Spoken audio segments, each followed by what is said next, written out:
Hello students, I am Kalpana Mishra and welcome back to PSCB Tuition Point। Students, आज के इस video में हम डिस्कस करने वाले हैं class 8 science chapter number 4 combustion and flame PSCB की न्यू बुक से। तो बच्चों 3 चैप्टर मैंने फुल्ली कंप्लीट करा दिए हैं। आपने नहीं देखा है तो प्लेलिस्ट में चेक कर लेना है। कई बच्चे कह रहे हैं चैप्टर 6 करवा दो, कई बोल रहे हैं 8 करा दो, कई कह रहे हैं 4 करा दो। तो मैं खुद कंफ्यूज हो गई कौन से चैप्टर में पहले कराऊं। तो इसलिए मैंने ये सोचा कि मैं आपको सीक्वेंस में ही काम कराती हूं और कोशिश करूंगी जल्दी से जल्दी वीडियो बनाने की, ताकि आप सभी का जो है सारा सिलेबस, जिसका 8 की रिक्वायरमेंट है, जिसके 6 की रिक्वायरमेंट है, उनकी भी कंप्लीट हो जाएगी, जिसकी 4th 5th की वो उनकी भी कंप्लीट हो जाएगी। ठीक है, तो चलिए वीडियो को शुरू करते हैं। इससे पहले चैनल पर नए हैं तो प्लीज़ चैनल को सब्सक्राइब, वीडियो को लाइक और अपने फ्रेंड्स के साथ शेयर जरूर करना। ठीक है, क्योंकि हम बोर्ड तक आपकी हेल्प करने वाले हैं। ठीक है, तो चलिए वीडियो को शुरू करते हैं। तो चैप्टर नंबर 4 है हमारा कंबशन एंड फ्लेम। कंबशन का मतलब क्या होता है? जब कोई भी चीज़ जलती है तो उसे हम बोलते हैं कंबशन। ठीक है, फ्लेम मीन्स आप देख रहे हो यहाँ पे इस तरीके से इसकी जो लॉ निकलती है उसको हम फ्लेम बोलते हैं। ठीक है, तो हम इस चैप्टर में यही 2 चीज़ डिटेल में पढ़ेंगे, कंबशन एंड फ्लेम। तो बेटा आपको पहले से आपने पढ़ा हुआ है अर्लियर मैन के बारे में। अर्लियर मैन कौन था? जो आदि मानव, ठीक है, पुराने जो लोग थे। ठीक है, वो लोग क्या करते थे? उन्होंने ही सबसे पहले फायर का आविष्कार किया था, आग का आविष्कार किया था। उन्होंने 2 पत्थरों को आपस में टकराया था और टकराने के बाद उसमें से आग निकली थी, जिससे उन्हें क्या हुआ? एक तो उनको गर्मी मिली ठंड से। ठीक है, दूसरा क्या हुआ? जो उनके प्रेडेटर्स होते, मीन्स जो उनको शिकारी होते थे, तो वो उनको आते थे अंधेरे में पकड़ लेते थे। अब उसकी वजह से, आग की वजह से वहाँ पर वो उजाला कर लेते थे, जिससे वो शिकार से, अपने शिकारी से बच सकते थे।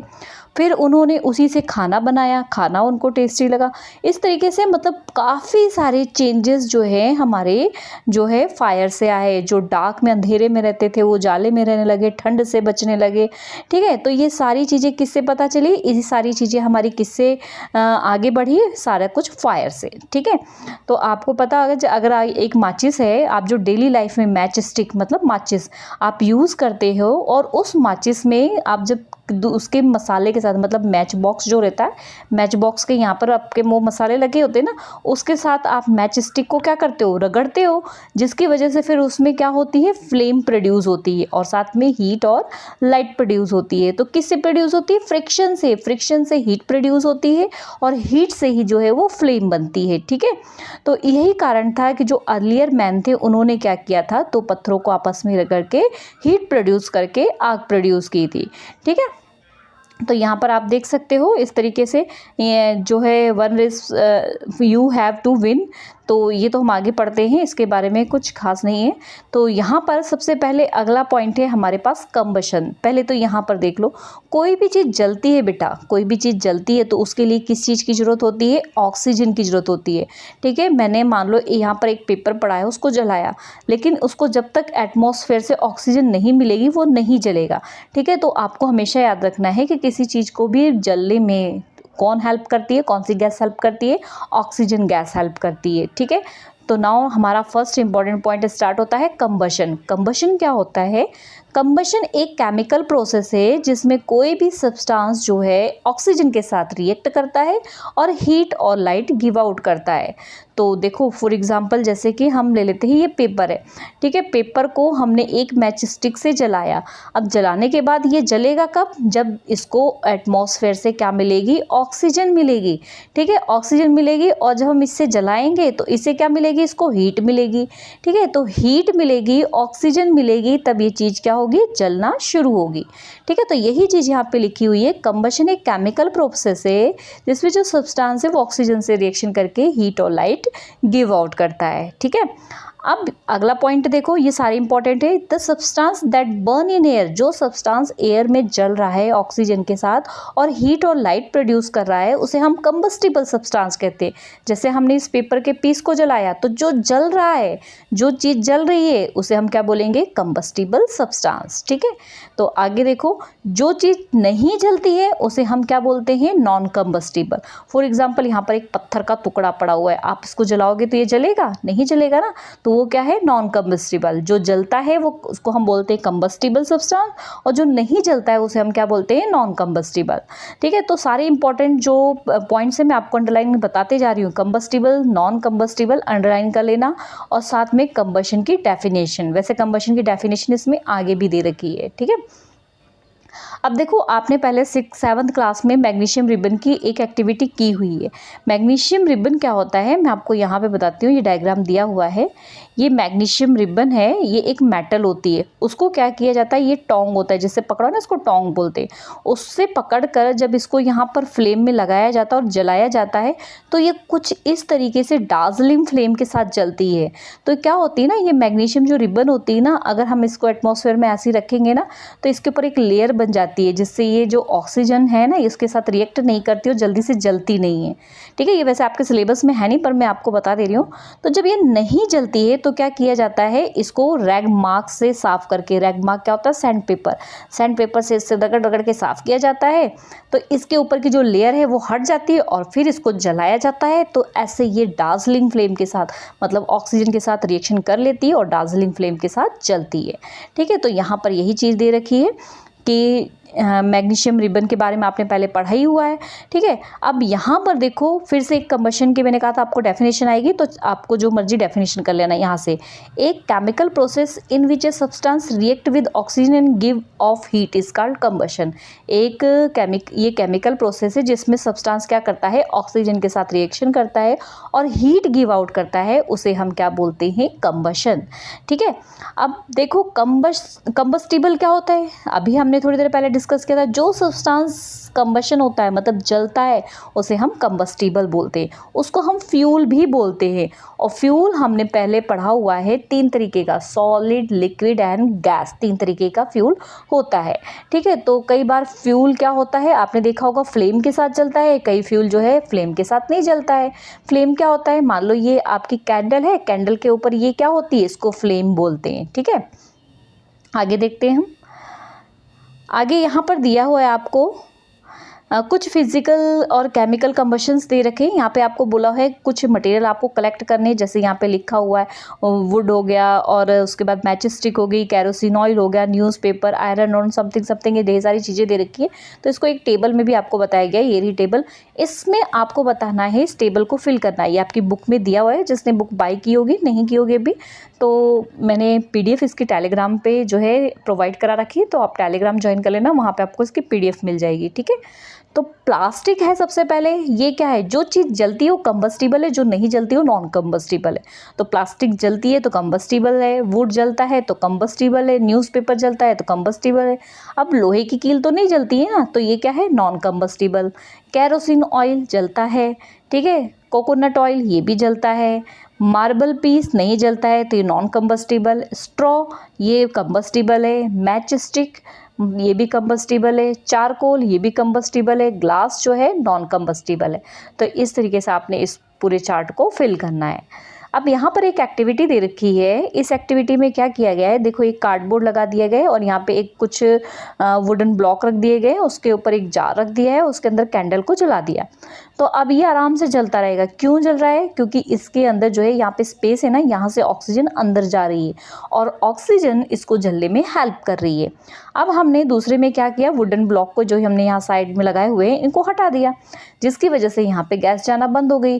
ठीक है, और उसके बाद हमने क्या किया, जो ऊपर से हल्का फुल्का खुला था एरिया, वहाँ पर भी हमने वुडन ब्लॉक लगा दिया, मतलब किसी कवर से हमने इसको कवर कर दिया। तो क्या देखा, जैसे ही इसके अंदर ऑक्सीजन जाना बंद हुई तो इसमें धुआं सा निकलने लगा। जैसे ऑक्सीजन कम हुई तो इसमें धुआं निकलने लगा, और जब ये पूरी तरीके से इसको कवर कर दिया, जरा सी भी इसके पास ऑक्सीजन नहीं जा रही है, तो ये क्या हो गया, बुझ गया। तो इस एक्टिविटी से हम क्या प्रूव कर रहे हैं, हम ये प्रूव कर रहे हैं किसी भी चीज़ को जलने के लिए किसकी ज़रूरत है, ऑक्सीजन की ज़रूरत है। ठीक है, मतलब समझ आ गया ना। देखो 8th क्लास है, चैप्टर के बीच में से बहुत सारे क्वेश्चंस आते हैं, तो ज़रूर अच्छे से पढ़ना। अभी पिछली 8th का रिजल्ट आया है, तो मेरे एक स्टूडेंट के जो है वो 100 आउट ऑफ 98 मार्क्स आए हैं और 3-4 स्टूडेंट्स के 100 आउट ऑफ 97 मार्क्स आए हैं। ठीक है, तो आपने भी इस बार 100 आउट ऑफ 100 लेके आने हैं। ठीक है, तो साथ के साथ तैयारी करते जाओ, मैं चैप्टर समझा रही हूँ, उस चैप्टर समझते जाओ, क्वेश्चन करते जाओ, बाद में मैं आपको MCQ, sample paper, important question सब कुछ प्रोवाइड कराऊंगी। बस चैनल पे बने रहो। ठीक है, और वीडियो को लाइक शेयर करो। तो अब यहाँ पे जो कंक्लूज़न निकला मैंने आपको बता दिया कि क्यों, कब जल रहा था और कब नहीं जल रहा था। ठीक है, ये कुछ क्वेश्चंस दिए हैं, इसको हम लास्ट में इकट्ठे सॉल्व करेंगे। ठीक है, ताकि पहले हमारा चैप्टर फटाफट हो जाए। अच्छा, अब एक चीज़ आपको, जब सूरज उगा हुआ होता है तो वहाँ पे हमको हीट, गर्मी मिलती है, लाइट भी मिलती है। तो ये किस कारण से मिलती है? न्यूक्लियर रिएक्शन के कारण। न्यूक्लियर रिएक्शन क्या होता है? जैसे ये सन है ना, सन में बहुत सारे कौन सी गैसें हैं? हाइड्रोजन। ठीक है, तो ये हाइड्रोजन क्या होती है, यहाँ पे यहाँ वहाँ मूव करती रहती है और कई बार आपस में टकरा जाती हैं। टकराने से क्या होती है? कोलैब हो जाती है, आपस में मिल जाती है, जिससे क्या बना लेती है? हीलियम बना लेती हैं, जिसकी वजह से हमें ये जो हीट मिल रही है और लाइट मिल रही है, तो इसको हम न्यूक्लियर रिएक्शन बोलते हैं। ठीक है, अभी आपको ये बात समझ में नहीं आ रही होगी। आप जब हायर क्लासेस में जाओगे, बुक्स में भी यहाँ पे भी लिखा है, आप जब हायर क्लासेस में जाओगे तो इस चीज़ को बहुत अच्छे से समझ जाओगे। ठीक है, अब देखो कई बार क्या होता है, किसी के कपड़े में, किसी पर्सन के कपड़े में आग लग जाती है, तो उसको ब्लैंकेट से लपेट दिया जाता है उस पर्सन को, ताकि आग जो है वो बुझ जाए। तो आप इमेजिन कर सकते हो ऐसा क्यों होता है। देखो मैं आपको डायग्राम से समझाती हूँ ऐसा क्यों होता है। जब इस पर्सन के क्लॉथ में जब फायर कैच की होगी, आग पकड़ी होगी, फॉर एग्जाम्पल ये पर्सन के यहाँ पे कैच की होगी फायर, तो क्या करते हैं, जब इसके चारों तरफ कंबल को लपेट देते हैं तो जो ऑक्सीजन का संपर्क होता है ना एटमॉस्फेयर से, वो बंद हो जाता है। जब ऑक्सीजन इसको नहीं मिलेगी तो इसके कपड़ों की आग जो है वो बुझ जाएगी। इसलिए ब्लैंकेट को पर्सन के चारों तरफ, जो आग लगी होती है पर्सन के चारों तरफ, रैप कर दिया जाता है, मीन्स लपेट दिया जाता है। ठीक है, अगला मोस्ट इंपॉर्टेंट पॉइंट है हमारा इग्निशन टेम्परेचर। इग्निशन टेम्परेचर क्या होता है? कुछ यहाँ पे एग्जांपल्स दे रखे हैं, पहले इनको देखते हैं। कि आपने देखा होगा एक पेपर को जला दिया तो वो कितनी देर में जला, कैरोसिन ऑयल को जलाया तो कितनी देर में जला, वुड को जलाया तो कितनी देर में जलाया। मतलब हर एक चीज़ को हमने ये देखा कि अलग अलग टाइम पे। कई बार फ्राई पैन होता है, उसको हमने ऑयल डाल के और बर्नर पे, स्टोव पे छोड़ दिया और भूल जाते हैं, तो वो भी थोड़ी देर बाद जो उसके अंदर का ऑयल है वो भी जलने लग जाता है। माचिस भी जब उसको किसी मसाले के साथ, उसके मैच बॉक्स के मसाले के साथ रगड़ते हैं तो आग पकड़ लेती है। ठीक है, कुकिंग ऑयल को जैसे मैंने बताया कि थोड़ी देर के लिए छोड़ दो तो वो जलने लग जाता है। ठीक है, जंगल में कई बार आग लग जाती है, तो आपने देखा होगा जैसे केरोसिन ऑयल है, वो उसके ऊपर माचिस की एक चिंगारी आई तो वो तुरंत जलने लग जाता है। लकड़ी इतनी जल्दी नहीं जलेगा। तो इसका मतलब क्या है? कोई चीज़ जल्दी जल रही है, कोई देर से जल रही है, तो इसी को हम क्या बोलते हैं? Ignition temperature. ठीक है, यहाँ पे अब फिर से एक नई डेफिनेशन मिल रही है आपको, अंडरलाइन कर लो। The lowest minimum temperature at which substance catch fire is called ignition temperature. जिस टेम्परेचर पे कोई भी सब्सटेंस फायर को कैच कर लेता है उसे उसका इग्निशन टेम्परेचर कहते हैं। जैसे ये कैरोसिन ऑयल पड़ा हुआ है, इसको माचिस की एक तीली लगाई, ये फटाफट आग पकड़ लेगा और जलने लग जाएगा। ठीक है, यहाँ पर आपके एक वुडन ब्लॉक, लकड़ी का टुकड़ा पड़ा हुआ है, इसके ऊपर आप माचिस फेंक दोगे, कोई असर नहीं होगा। मतलब किसका इग्निशन टेम्परेचर कम है? कैरोसिन ऑयल का। और वुड जो है आपका, वो क्या है? उसका इग्निशन टेम्परेचर ज़्यादा है। बात समझ में आ गई? इग्निशन टेम्परेचर कम किसका होता है? जो जल्दी से आग पकड़ लेता है। ठीक है, इग्निशन टेम्परेचर ज़्यादा किसका होता है? जो देर से आग पकड़ता है। ठीक है, आपने कई बार देखा होगा ना, जंगलों में आग लग जाती है। जंगलों में आग कैसे लगती है? कई बार वहां से कोई गुजरता होता है, वो माचिस की तीली फेंक देता है तो आग लग गई। कई बार होता है जब बहुत सारी गर्मी हो जाती है तो उस टाइम क्या होता है, यहाँ पे जो सूखे सूखे पत्ते पुत्ते होते हैं वो बड़ी तेजी से हवा में यहाँ वहाँ उड़ते हैं और आपस में रगड़ खाते हैं, और जिसकी वजह से आग जल जाती है। और जंगल छोटा मोटा थोड़ी होता, बहुत बड़ा होता है। जब एक बार उसमें आग लग गई तो उसको बुझाना बहुत मुश्किल होता है। ठीक है, अब देखो यहाँ पर एक एक्टिविटी दे रखी है आपको इग्निशन टेम्परेचर का बताने के लिए। ठीक है, इसमें क्या करते हैं, ये एक कैंडल जला दी है, इसके साथ एक पेपर को हमने इस तरीके से कीप सा बनाया और जलाया। उसके बाद दोबारा उस कैंडल पर हमने एक और ऐसे कीप सा बनाया और उसको पानी में थोड़ा सा डिप करके जलाया। तो हमने क्या देखा, ये तो फटाफट जलने लग जाता है, लेकिन ये जलने में टाइम लगाता है। क्यों? क्योंकि पानी जो इसके साथ वाटर जो लगा हुआ है, इसके कारण इसका इग्निशन टेम्परेचर क्या हो गया? ज़्यादा हो गया। और पेपर का इग्निशन टेम्परेचर क्या है? कम है, इसलिए वो जल्दी जल गया। ठीक है, समझ आ गई बात। ठीक है, तो इसे क्या बोलते हैं, आगे देखो एक डेफिनेशन और मिल जाएगी आपको। ठीक है, the substance which have very low ignition temperature, जिसका इग्निशन टेम्परेचर बहुत कम होता है और वो तुरंत फायर को कैच कर लेता है, उसे हम बोलते हैं इनफ्लेमेबल सब्सटेंस। समझ आ गई बात। जो जल्दी से गर्म होके फायर को कैच कर लेता है उसे हम इनफ्लेमेबल सब्सटेंस कहते हैं। फॉर एग्जांपल जैसे पेट्रोल है, अल्कोहल है, लिक्विफाइड पेट्रोलियम गैस है। ठीक है, तो ये सारे क्या हैं, इनफ्लेमेबल सब्सटेंस है जो कि बहुत जल्दी आग पकड़ लेते हैं। उसके बाद जो है आपको पता है कि जो आग होती है, ठीक है, अगर उसको हम बुझाएंगे तो उसके ट्रायंगल को हमको ख़त्म करना होता है। और वो ट्रायंगल क्या है, देखो यहाँ पे फिगर से समझो, वो ट्रायंगल ये है। मतलब कहीं किसी भी चीज़ में आग लगती है तो क्या है, एक तो फ्यूल होता है वहाँ पर, उस फ्यूल को क्या मिलती है, हीट मिलती है, और क्या मिलती है, ऑक्सीजन की सप्लाई मिलती है, जिससे कहीं भी आग लगती है। अगर हम जो है ऑक्सीजन के सप्लाई को बंद कर दें तो आग बुझ जाएगी। अगर उसको हीट प्रॉपर ना मिले तो भी आग क्या हो जाएगी, बुझ जाएगी। मतलब ये है आपका क्या, breaking the fire triangle. Fire के ट्रायंगल में हम किसी भी एक चीज़ को हटा देंगे तो आग जो है वो बुझ जाएगी। ठीक है, how do we control fire, fire को हम कैसे कंट्रोल कर सकते हैं। मान लो किसी फैक्ट्री में, घर पे, यहाँ पे दिया हुआ है किसी फैक्ट्री में, घर में, या कहीं पर भी शॉप पे आपको अगर देखा हो तो उसके बारे में आपने एक शॉर्ट नोट अपनी नोटबुक में लिखना है। आपके सिटी, टाउन में या ब्रिज में कहीं पर भी अगर ऐसी घटना हुई हो तो आपने ये भी देखना है क्या उसको पानी से बुझाया, तो ये तो मुश्किल हो जाएगा। देखो यहाँ पे मैं एक बात और आपको कर रही हूँ कि पानी से कभी भी जो घरों में या फिर फैक्ट्रियों में आग लगी होती है उसको पानी से नहीं बुझाया जाता है। क्यों? क्योंकि पानी जो होता है ना, मान लो यहाँ पर आग लगी है, ठीक है, तो यहाँ पर जो है इलेक्ट्रिसिटी की भी सप्लाई आ रही है, तो बिजली के तारों में भी फॉल्ट होगा। तो जब आप इसके अंदर पानी डालोगे तो क्या होगा, उसमें करंट लग जाएगा, जिसकी वजह से जो पानी उसमें सब डाल रहा है उसको करंट लग सकता है। ठीक है, तो इसलिए वहाँ पे जो है पहले, सबसे पहले वहाँ की जो इलेक्ट्रिसिटी की सप्लाई है, बिजली की सप्लाई, उसको काट के फिर वहाँ पे जो है बड़ी बड़ी होज से आ जाती है, मतलब बड़े बड़े फायर ब्रिगेड से पानी को डाला जाता है, और वहाँ पे पानी से क्या होता है, ये ऑक्सीजन की सप्लाई बंद कर दी जाती है। या फिर फायर एक्सटिंग्विशर का यूज़ किया जाता है। फायर एक्सटिंग्विशर मीन्स आग बुझाने वाले यंत्र। ठीक है, यहाँ पे मैं आपको अभी तो ये देखो, ये फायर एक्सटिंग्विशर किस तरीके से बुझा रहे, तो इसके बारे में यहाँ ये देखो, आपने कई जगह देखा होगा ना इस तरीके से, इसके अंदर कार्बन डाइऑक्साइड गैस होती है। अब ये कैसे बुझती है, देखो यहाँ पर वैसे दिया हुआ है फायर एक्सटेंशन, वाटर भी होता है, पानी से भी बुझाया जाता है, लेकिन पानी से जो है हर एक चीज़ को, जैसे कि इलेक्ट्रिसिटी से लगी हुई आग को कभी भी पानी से नहीं बुझाते हैं, और ऑयल से लगी हुई, ठीक है, तेल से लगी हुई को भी नहीं बुझा करते हैं। क्यों? देखो आप एक्सपेरिमेंट करके देखो, एक ग्लास में पानी ले लो और उसके अंदर जो है थोड़ा सा ऑयल डाल दो, आप देखो वो ऑयल जो है ऊपर ऊपर तैरेगा, नीचे नहीं जाएगा। तो इसी तरीके से मान लो ऑयल से कहीं पर भी आग लगी हुई है, आप उसके ऊपर पानी डालोगे तो पानी उस आग को नहीं बुझाएगा, बल्कि वो खूब ऑयल जो हो जाएगा ऊपर आ जाएगा और उसको क्या हो जाएगा, तैरने लग जाएगा। समझ आ रही बात? मतलब मान लो यहाँ पर ऑयल में जो है आग लगी है, आपने उस पर पानी डाला तो पानी क्या हो जाएगा, नीचे चला जाएगा और ऑयल ऊपर आ जाएगा। तो कोई फ़ायदा नहीं है ना, पानी से लगी आग को कभी भी, ऑयल से लगी हुई आग को कभी भी पानी से नहीं बुझाना चाहिए। इलेक्ट्रिसिटी से लगी आग को पानी से क्यों नहीं बुझाना चाहिए, वो मैंने अभी आपको बता दिया है ना।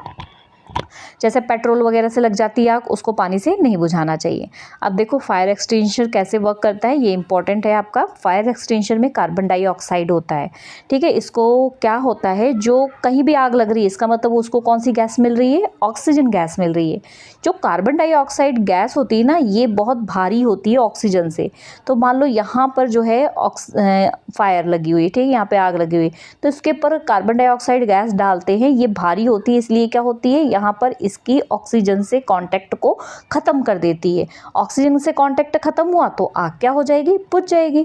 ठीक है, तो यहाँ पर देखो दिया CO2 क्या है, हैवी है, किससे, ऑक्सीजन से, और ये एक तरीके से ब्लैंकेट का काम करता है, जिससे कट कर देता है ऑक्सीजन की सप्लाई को, और आग क्या हो जाती है, बुझ जाती है।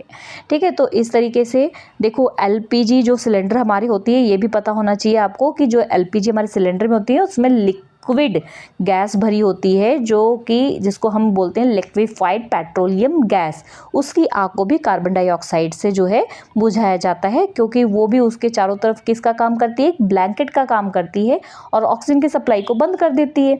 अच्छा, एक क्वेश्चन यहाँ पर भी आपका बन सकता है, ये भी पढ़ लेना कि जो कार्बन डाइऑक्साइड है वो बनता किससे है। वो एक ड्राई पाउडर केमिकल होता है जिसको हम बोलते हैं सोडियम बाइकार्बोनेट। अगर हम नॉर्मल लैंग्वेज में इसको बोले तो बेकिंग सोडा होता है, और दूसरा क्या है, पोटाशियम बाइकार्बोनेट, ये याद रखना, ठीक है। जो कार्बन डाइऑक्साइड है सोडियम बाइकार्बोनेट से या फिर पोटाशियम कार्बोनेट से बनता है। अगला इंपॉर्टेंट टॉपिक आ गया आपका टाइप्स ऑफ कंबशन, मतलब कंबशन जो जल रही है चीज़ें वो 3 टाइप की होती है। देखो, एक रैपिड कंबशन होती है, दूसरी स्पॉन्टेनियस कंबशन होती है और एक्सप्लोजिव कंबशन होती है, ठीक है। तो तीनों चीज़ों के बारे में मैं आपको बता देती हूँ। देखो, स्पॉन्टेनियस कंबशन क्या होता है, आपने माचिस की तीली को रगड़ा, वो तुरंत जल गई, मतलब रैपिड कंबशन, तुरंत जो चीज़ जल जाए, सीएनजी, पेट्रोल, जरा सी चिंगारी मिली तुरंत जल गई, तो वो क्या होती है, रैपिड कंबशन, ठीक है। स्पॉन्टेनियस कंबशन क्या होती है, जलने के साथ साथ फ्लेम भी हो, फ्लेम के साथ साथ वो मतलब विस्फोट भी करे, धमाका भी करे, तो उसे क्या बोलेंगे, स्पॉन्टेनियस कंबशन। एक्सप्लोजिव कंबशन क्या होता है, जले और जो है लाइट प्रोड्यूस करे, हीट प्रोड्यूस करे, बस विस्फोट ना हो, ठीक है। समझ आ गई बात, तीनों समझ आ गई ना। रैपिड मीन्स तुरंत जल जाना, स्पॉन्टेनियस मीन्स जलने के साथ हीट, लाइट और साउंड, ठीक है। और बोला एक्सप्लोजिव का मतलब क्या होता है, जले और हीट और सिर्फ लाइट प्रोड्यूस करे और देर से जले, ठीक है। आगे हम पढ़ते हैं फ्लेम के बारे में। देखो, एलपीजी जो है और कैंडल है, इनमें सब में आपने देखी होगी फ्लेम जलती है, ठीक है। तो यहाँ पे कुछ मटेरियल दिए हैं और आपको बताना है इनमें किस में फ्लेम होती है, किस में फ्लेम नहीं होती है। मैग्नीशियम की हमने पढ़ी थी अभी थोड़ी देर पहले एक्सपेरिमेंट, तो उसमें भी फ्लेम थी। कम्फर मीन्स क्या होता है, कपूर, इसमें भी फ्लेम होती है, कैंडल में भी फ्लेम होती है, बर्नर में भी फ्लेम होती है। उसके बाद चारकोल जो है वो कोयले का रूप होता है, उसमें फ्लेम नहीं होती है, ठीक है। तो ये हो गया आपका। आगे देखते हैं हम, यहाँ पर ये देखो फ्लेम का मतलब, ये देखो ये जल रही है ना लौ, इसको हम फ्लेम बोलते हैं, ठीक है। अब फ्लेम का स्ट्रक्चर क्या होता है इसको पढ़ लेते हैं। फ्लेम क्या होता है, the substance which vaporise during the burning. कई जो सब्सटेंस है वो जलते हैं और उसमें से वेपर्स निकलते हैं, ठीक है। कैरोसिन ऑयल हो गया, वैक्स हो गया, ये सारे क्या होते हैं, वेपोराइज होते हैं। तो जिसमें से वेपर निकलते हैं, जो वेपराइज होते हैं, उनमें क्या होती है, फ्लेम होती है, और जिनमें वेपर्स नहीं निकलते हैं उसमें फ्लेम नहीं होती है, ठीक है। Vapours of wax coming out the glass tube out the cause the flame products. देखो, वेपर्स जब होते हैं तभी वहाँ पर क्या होती हैं, फ्लेम्स प्रोड्यूस होती हैं, ये ध्यान रखना आप। तो यहाँ पर जो है आपको एक एक्टिविटी दे रखी है, इस एक्टिविटी में देखो यहाँ पर जो है कैंडल की फ्लेम के साथ जलाया है। कैंडल की जब हम सबसे ऊपर वाली फ्लेम यूज़ करते हैं, ये ऊपर वाली सबसे ऊपर वाली फ्लेम यूज़ करते हैं, तो चीज़ों में ज़्यादा काला नहीं होता है, ठीक है। कैंडल की अगर हम बीच वाली फ्लेम के पास किसी चीज़ को लेके जाते हैं तो वो जो चीज़ लेके जाते हैं वो थोड़ी सी काली सी हो जाती है। कैंडल के बिल्कुल नीचे वाली फ्लेम के पास लेके जाते हैं तो और ज़्यादा काली हो जाती है। ऐसा क्यों होता है, ऐसा इसलिए होता है कि उसके लिए हमें स्ट्रक्चर को समझना होगा।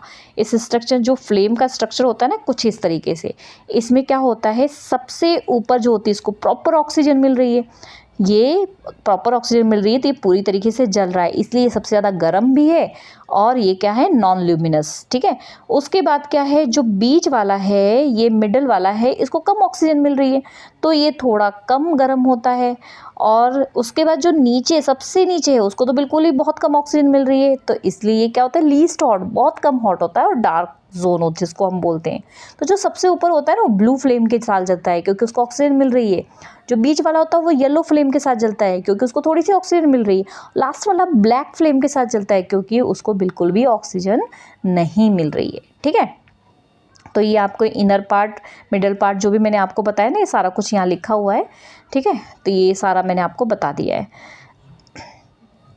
अब यहाँ पर आप देखोगे कि जो गोल्ड स्मिथ होता है ना, वो क्या करता है, गोल्ड को मेल्ट करने के लिए सबसे ऊपर वाली फ्लेम का यूज़ करता है। क्यों ऐसा करता है, क्योंकि हमें पता है ऊपर वाली फ्लेम जो होती है वो कैसी होती है, ज़्यादा गर्म होती है, और गर्म होने की वजह से उसमें से हीट भी ज़्यादा प्रोड्यूस होती है और चीज़ों को वो काला भी नहीं करती है, ठीक है।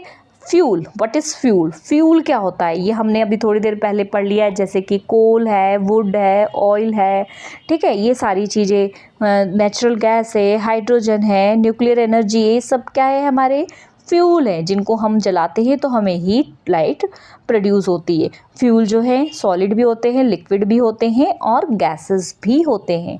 तो यहाँ पर आपको फ्यूल दिखाना है कि कौन सा सॉलिड, जैसे यहाँ पे वुड होता है, लकड़ी होती है, वो सॉलिड है। सॉलिड लिक्विड तो इतना तो पता होगा ना आपको, पानी होता है जैसे वो कैरोसिन ऑयल वैसा होता है, इसलिए लिक्विड है। एलपीजी क्या है? गैस है। ठीक है, तो इस तरीके से आपको 6 मटेरियल फ्यूल के लिखने हैं। आगे हम देखते हैं फ्यूल एफिशिएंसी। फ्यूल एफिशिएंसी क्या होता है कि almost fundamental fuel efficiency ability of the vehicle, जो गाड़ी चलते हैं ना उनको उनके हिसाब से फ्यूल चाहिए होता है। तो कुछ फ्यूल्स जो है ज़्यादा हीट प्रोड्यूस करते हैं, कुछ फ्यूल्स जो है कम हीट प्रोड्यूस करते हैं। तो छोटे व्हीकल को छोटी क्वालिटी का फ्यूल चाहिए होता है, बड़े व्हीकल्स को बड़ी क्वालिटी का फ्यूल चाहिए होता है। ठीक है, तो उनके अमाउंट ऑफ हीट, मतलब जितनी ज़्यादा वो हीट प्रोड्यूस करते हैं वो उनकी क्या कहलाती है? Calorific value.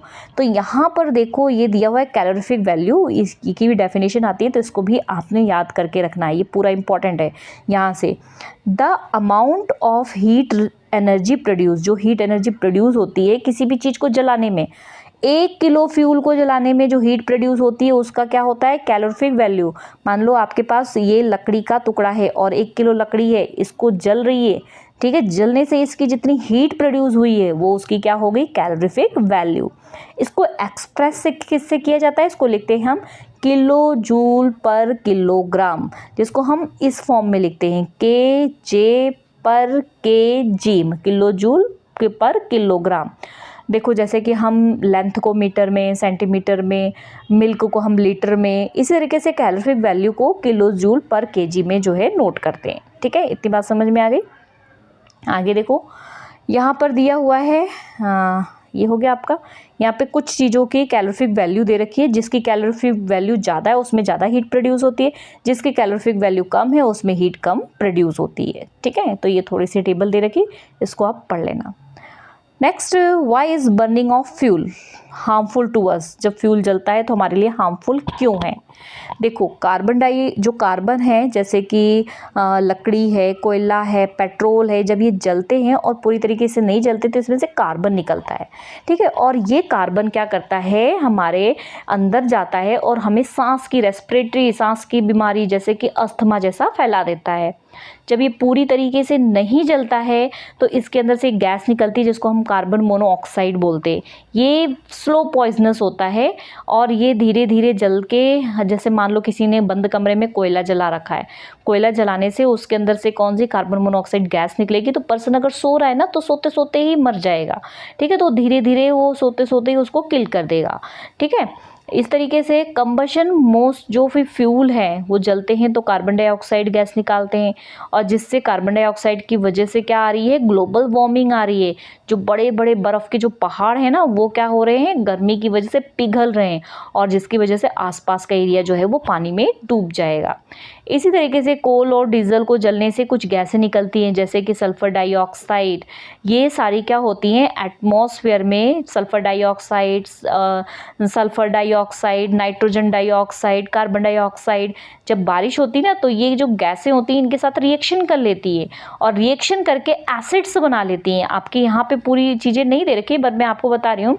जैसे नाइट्रोजन डाइऑक्साइड, सल्फ़र डाइऑक्साइड और कार्बन डाइऑक्साइड, ये गैसेस निकलती हैं और बारिश की बूंदों के साथ ये रिएक्शन कर लेती हैं, तो ये क्या बना लेती हैं? कार्बोनिक एसिड, और ये सल्फ्यूरिक एसिड और ये नाइट्रिक एसिड। और ये एसिड क्या करते हैं? इनको एसिड रेन बोलते हैं।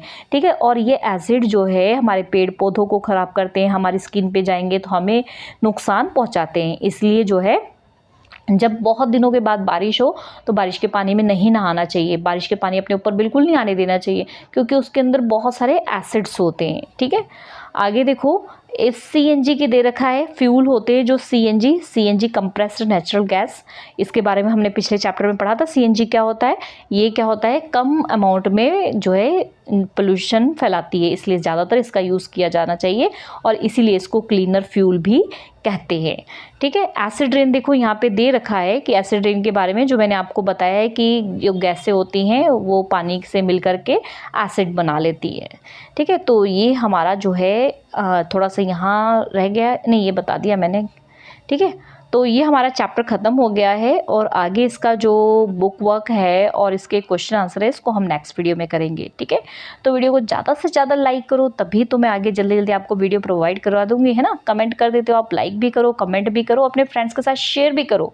जितने ज़्यादा बच्चे इसको देखेंगे, जैसे फर्स्ट चैप्टर को सब काफ़ी बच्चों का रिस्पॉन्स अच्छा मिला था, तो मैंने जल्दी से सेकेंड और थर्ड चैप्टर बना लिया और जल्दी से इसको भी अपने क्लासमेट के साथ, अपने फ्रेंड्स के साथ शेयर करो ताकि इसको भी रिस्पॉन्स अच्छा है, तो मैं जल्दी से इसकी भी अच्छी से आगे फटाफट आगे वीडियो बनाती जाऊँ। ठीक है, ओके फ्रेंड्स, मिलते हैं नेक्स्ट वीडियो में। अच्छा, ये चीज़ मैं आपको बता देती हूँ, ग्लोबल वार्मिंग देखो यहाँ दिया हुआ है, एटमॉस्फेयर का टेम्परेचर बढ़ रहा है जिसका रिजल्ट क्या हो रहा है, जो बड़े बड़े ग्लेशियर है, बर्फ़ के पहाड़ हैं वो पिघल रहे हैं और समुद्र का लेवल जो है वो बढ़ता जा रहा है और आसपास के एरिया में फ्लड मीन्स बाढ़ आती जा रही है और नीचे के जो एरिया है वो सब पानी में परमानेंटली डूब रहे हैं। ठीक है, तो इसको ग्लोबल वार्मिंग कहते हैं। ठीक है, ओके फ्रेंड्स, बाय बाय।